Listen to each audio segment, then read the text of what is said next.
there's a personality trait called openness, which is associated with intellect and creativity. And there are pronounced gender differences in openness, such that men are higher in intellect, which encompasses interest in ideas, and women are higher in aesthetics, which encompasses interest in, well, in art and literature and that sort of thing. And it's partly for that reason that men read more nonfiction and women read more fiction. And I just wanted to point out that there was a natural gender divide that occurred automatically and without compulsion in this particular case, in the case of this debate, and that the more our society enforces its increasingly absurd demands for equity upon everyone, the less likely it is that such natural divisions will be able to manifest themselves in our society in keeping with the pronounced and deep differences between the genders.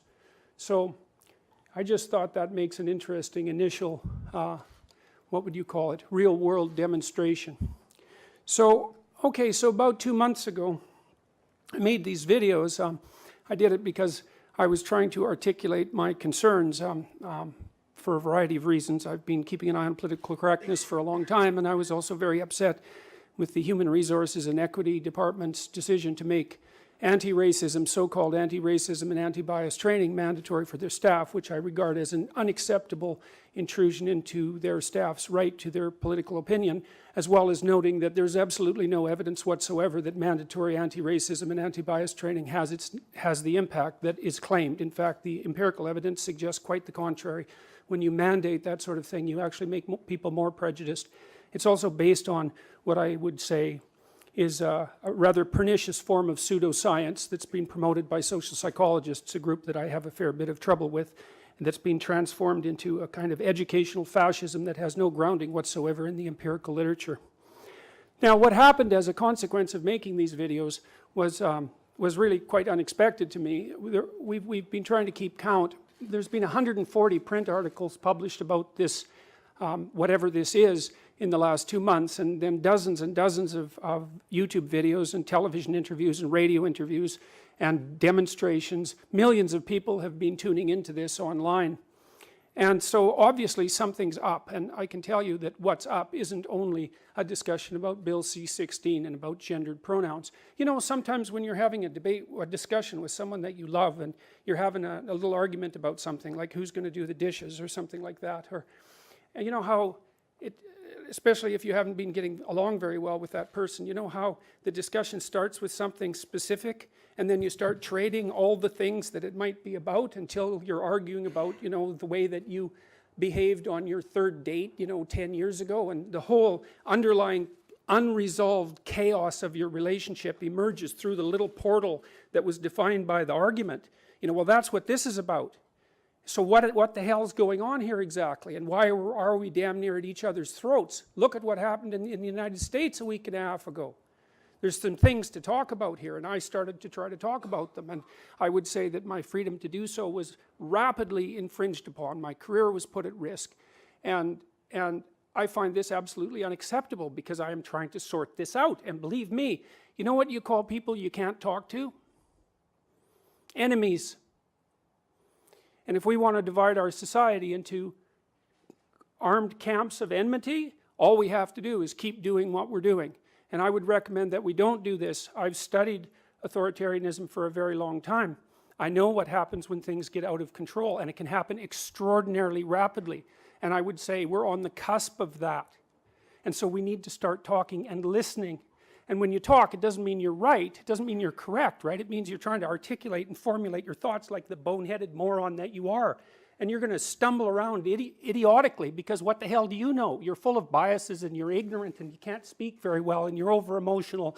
And you know, you've got just problems that you can hardly even imagine that are interfering with your ability to state something clear. And so what you do is you do your best to say what you mean, and then you listen to other people tell you why you're a blithering idiot, and hopefully you can correct yourself to some degree as a consequence of listening to them. And you see, that's what free speech is about, because you have to, it isn't just that people can organize themselves and their societies by thinking. You can't do that because there's only one of you. What you have to do is you have to articulate your thoughts in a public forum so that other people can attack you, and hopefully in a corrective manner. And then you want to step back a little bit and think, okay, well, I was a little arrogant there, and I was a little over emotional there, and I didn't get that quite right, and maybe I'm outright biased on that front. And you want to correct what you say, because then you correct how you are, and then you correct how you act in life, and then you correct your society.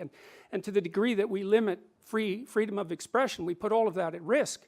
I'm a clinical psychologist, and one of the things, there's two things that we kind of know about why clinical psychology works, and one is that people get stronger if they voluntarily expose themselves to things they're afraid of and that they're disgusted by. It's a hallmark of clinical psychotherapy, and I would say it's also the defining characteristic of appropriate human adaptation, right? Is that you have to confront the chaotic things that you don't understand and then learn to master them and articulate them. And the other is that clinical psychotherapy works because people can come, say, into my office, and they can say whatever they have to say, no matter how incoherent it is, or how psychotic it is, or how overbearing it is, or confused or jumbled. And sometimes it takes my clients months or years of continual conversation just to start to untie the hundreds of thousands of knots that have been badly tied in their minds. So, and that's partly why I don't believe that freedom of speech is just another value. I think that's preposterous. I think that if you claim that, then you know nothing about Western civilization and history. Freedom of speech is not just another principle.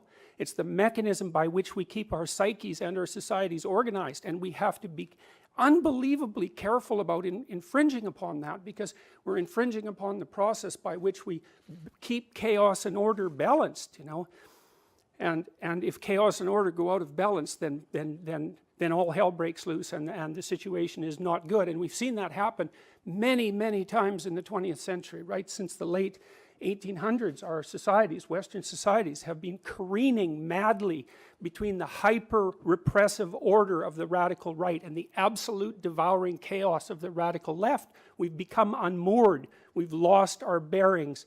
And the only thing that can possibly save us from continuing to do exactly that is the dialogue of exactly the sort that I'm describing at the moment, and what we're attempting to do today in this forum. Thank God the university agreed to have this debate. Because there's things to talk about, and if we don't talk about them, then we're going to fight. Well, what is this all about?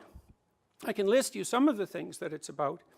It's about inclusion versus bigotry and prejudice, right? It's about the left wing versus the right wing. It's about who's free to choose their language, and what elements of respect that you're due to people who are different than you, say with regards to pronoun use or chosen names.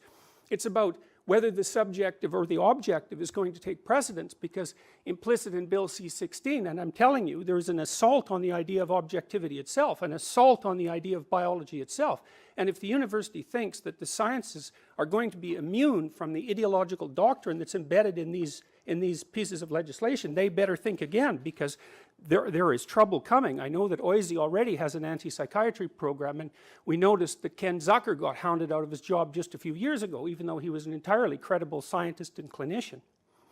So it's about constructionism, social constructionism, versus positivism, versus pragmatism. And there's a mother versus father thing going on here too. And you kind of saw that with Hillary Clinton versus Donald Trump. I would say that was the overprotective, devouring mother versus the tyrannical father, which is that's not a good narrative from a mythological perspective.